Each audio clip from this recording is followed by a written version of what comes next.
Hey guys, what's up? This is Devendra from M9 News. Coming off the massive pan-India success of KGF, Yash spent 4 prime years working on Toxic.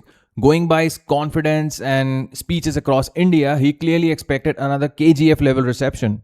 It wasn't just Yash, director Geetu Mohandas and the film's entire female cast hyped Toxic to the skies. They repeatedly called it a wild cinematic experience made for a global audience and claimed it would put Indian cinema on the global map. But after watching the film, forget about the global map, the pan India appeal, or even individual regional markets. You walk out of the theater completely clueless, wondering where all that confidence came from. Was it a massive misjudgment or simply the usual pre release marketing hype? Coming to Yash, he once again looks massively impressive. His screen presence is commanding. There are no two ways about it. He carries himself with tremendous confidence throughout the film. The only problem is the heavy KGF hangover.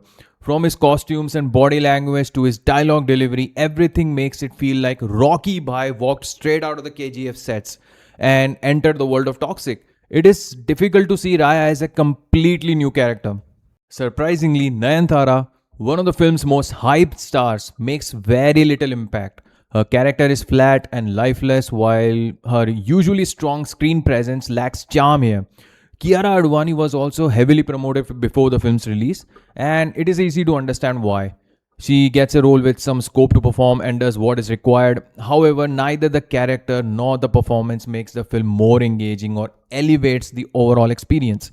Rukmini Vasanth looks good on screen, but her character is neither impressive nor presented effectively. The biggest problem with Toxic is its writing. The entire first half moves from one action block to another, with little to no conflict or engaging drama in between. There are plenty of forced, bold scenes involving Yash and women, followed by another heavily loaded action sequence, then another bold scene, and yet another fight. Some of the action choreography is fantastic, but what is the point when the audience feels nothing? There is far too much happening on screen, yet very little connects emotionally. Technically, Toxic is mounted like a true pan India film. The cinematography is rich and the massive scale is visible in almost every frame. There is no shortage of money or ambition on screen. However, the background score is largely disappointing. It works in a few places but does very little to improve the overall experience. The editing is another major issue. The film desperately needs trimming, as the excessive runtime makes an already weak narrative feel even more exhausting. A major psychological twist is saved for the climax, but by the time the film reaches that point, the draining runtime has killed all interest. It becomes difficult to care about the psychology or reasoning behind the final twist. It simply does not matter anymore.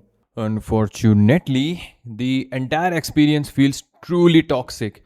It is a colossal waste of money, talent, time, and resources. It is painful to see a film mounted on such a massive scale leave the audience walking out with such a bad taste. Toxic is an utter disappointment from Yash, especially after he spent 4 prime years on it following KGF Chapter 2. Apart from a few well staged action blocks and lavish visuals, there is hardly anything worth appreciating. That is Toxic. The more we talk about it, the more toxic it gets. That is from my side. This is Devendra signing off from M9 News. Thank you.